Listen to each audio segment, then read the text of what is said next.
የአሜሪካው ፕሬዝዳንት ዶናልድ ትራምፕ ቬንዙዌላ 50 ሚሊዮን በርሜል ለአሜሪካ ነዳጅ መስጠት አለባት ሲሉ ተደምጠዋል። ይህንን 50 ሚሊዮን ነዳጅ የሚቆጣጠሩት ደግሞ እርሳቸው ናቸው። አሁን ዶናልድ ትራምፕ በግልጽ ጉልበተኝነታቸውን እያሳዩ ነው። አንደኛው መረጃ ይሄ ነው። ሌላው መረጃዬ የመጨረሻውን ሰላም ለማምጣት በፓሪስ የተሰበሰቡት የፈቃደኞች ጥምረት በዩክሬን ጉዳይ ላይ መክረዋል።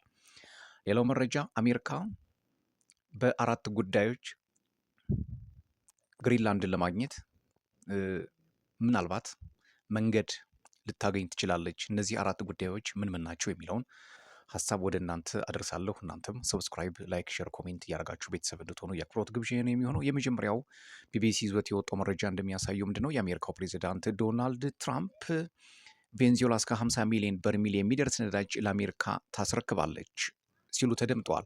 ትራምፕ በማህበራዊ ሚዲያ ገጻቸው ባሰፈሩት ጽሑፍ ነዳጁ በገበያ ዋጋ እንደሚሸጥና ከሽያጩ የሚገኘው ገንዘብም ራሳቸው ዶናልድ ጄ ትራምፕ እንደሚቆጣጠሩት ተናግረዋል።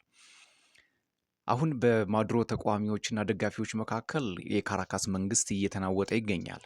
ይህን የካራካስ መንግስት ለማስተካከል የአሜሪካው ፕሬዚዳንት ዶናልድ ትራምፕ ምንም አይነት እርምጃ አላደረጉም። በነገራችን ላይ ከዚሁ ጋር ተያይዞ በባለፈው 80 ሰዎች ነበር በዴልታ ፎርስ ዘመቻ ማዱሮ ለማምጣት ህይወታቸው ያለፈው። አሁን ፕላስ 70 ሰዎች ተጨምሮበታል የሚል መረጃ ወጥቷል።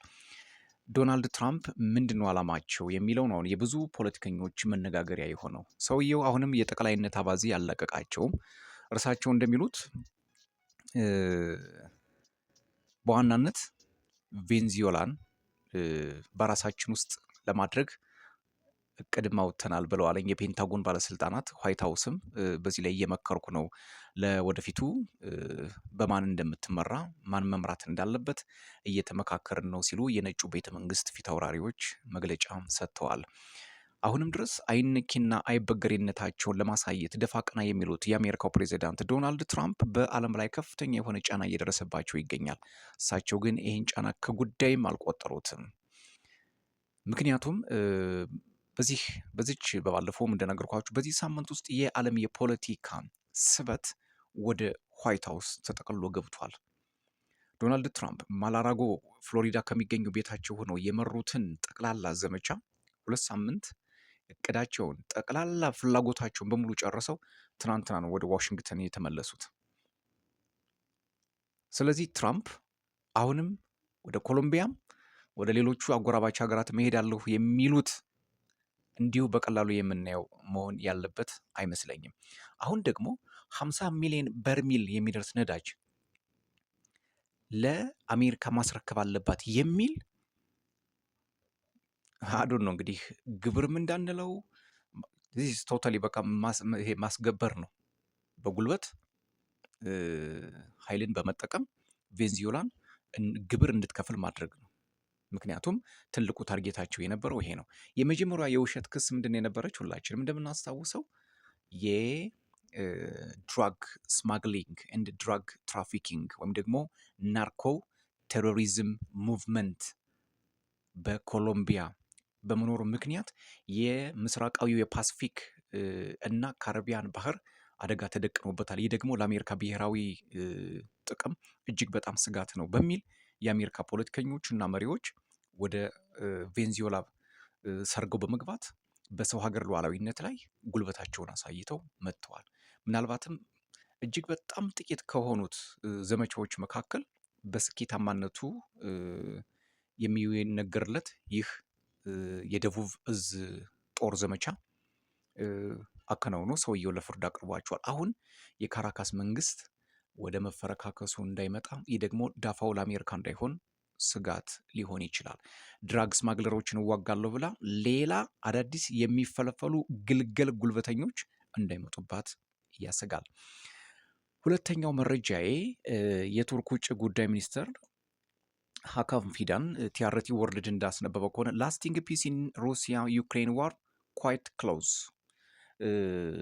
እንግዲህ ይሄ ተደጋጋሚ ሀሳብ ነው። ብዙ ጊዜ ጦርነቱን ለመጨረስ ተቃርበናል፣ ሩሲያና ዩክሬን 4ኛ ዓመቱን የፈጀው ጦርነት ሊቆም ጥቂት ቀርቶታል ይላሉ። ነገር ግን አሁንም ድረስ ውስብስብ ጉዳዮች ግን አልተፈቱም። Turkey's foreign minister Hakan Fidan has said that reaching lasting peace in the Russia-Ukraine war was now quite close. ተቃርበናል። In my view, after 4 years of war, we are now quite close to the lasting peace.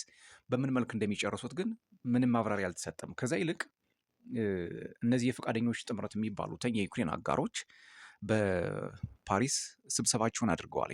በዚህ ስብሰባቸው ላይ ምንድነው ያደረጉት? ዩናይትድ ኪንግደም እና ፈረንሳይ ዩክሬን ከሩሲያ ጋር የሰላም ስምምነት የምትደርስ ከሆነ ወታደሮቻቸውን ለማሰማራት ያላቸው ፍላጎት የሚገልጽ ስምምነት ነው የተፈራረሙት። ይሄንን ወታደሮቻቸውን የመላክ ስምምነት ከፈረሙ በኋላ ግንባር ቀደም እንዲመሩት ደግሞ እድል የሰጧቸው ለአሜሪካው ፕሬዚዳንት ዶናልድ ጄ ትራምፕ ነው። ምክንያቱም አውሮፓ ሺህ ጊዜ ቢከማች አንድ ትራምፕን መፍጠር አይችልም። አውሮፓ ሺህ ጊዜ ቢደመር፣ አውሮፓ ሺህ ጊዜ ቢቆለል አንድ ዶናልድ ትራምፕን የመገዳደር አቅም የለውም። ምክንያቱም ከፍተኛውን ኃይል አሜሪካ ይዛለች። የንግዱን፣ ኢኮኖሚውን፣ ዲፕሎማሲውን ያለ አሜሪካ ሽባ እንደሚሆን ያውቁታል። ለምንድን ነው አሜሪካን አጥብቀው የሚፈልጓት ከተባለ ሾርት አንሰር የሩሲያን ጥቃት ለመከላከል ብቻ እንጂ የአሜሪካ የውጭ ፖሊሲ ጠፍቷቸው አይደለም። በፓሪስ ከዩክሬን አጋሮች ጋር ውይይት ካደረጉ በኋላም ዩኬ እና ፈረንሳይ ወደፊት ሊኖር የሚችል ወረራ ለመከላከል በዩክሬን ዙሪያ ወታደራዊ ማዕከላትን እንደሚመሰርቱ ተናግረዋል። የክሬምሊን ባለስልጣናት ከዚህ ላይ ነው ደማቸው ቀጥ ያለው። አስቀድሞም ተናግሯል። በዚህ በሩሲያና ዩክሬን ጦርነት የትኛውም የውጭ አካል ሰርጎ የሚገባ ከሆነ እጃችን አጣጥፈን አንቀመጥም፣ ሉዓላዊነትን እንደ መድፈርም እንቆጥረዋለን ሲሉ ተደምጠዋል። ስለዚህ ይህ ፖለቲካ የት ሊደርስ ይችላል የሚለውን ቀስ ብለን የምናየው ነው። ሌላው ዘ ዊክ ይዞት የወጣው መረጃ እንደሚያመለክተው የአሜሪካው ፕሬዚዳንት ዶናልድ ትራምፕ ፎር ዌይስ ዛት ዩኤስ ኩድ አኳየር ግሪንላንድ ፍሮም ዘ ሚሊታሪ ትሪትስ ቱ ኮፋ 4 ጉዳዮች ግሪንላንድን ለመያዝ ዶናልድ ትራምፕ የሚችሉበትን መንገዶች አስቀምጧል።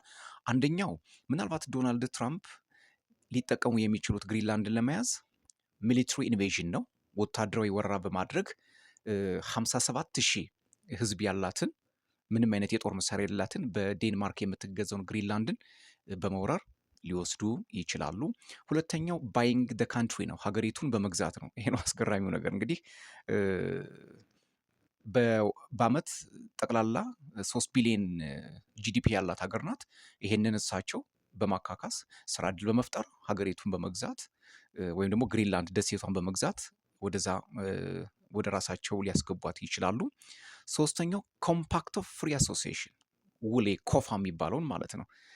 ሪፖርት ሂንት ዳት the US official were working on a potential deal where Greenland would sign compact of free association ኮፋ ከአሜሪካ ጋር ኮምፓክት ኦፍ ፍሪ አሶሲዬሽን ከፈጠረች ምናልባት ዶናልድ ትራምፕ ይሄን እድል ሊኖራቸው ወይም ደግሞ ሊጠቀሙበት ይችላሉ። አራተኛው ግሪንላንድ ኢንዲፔንደንስ ነው።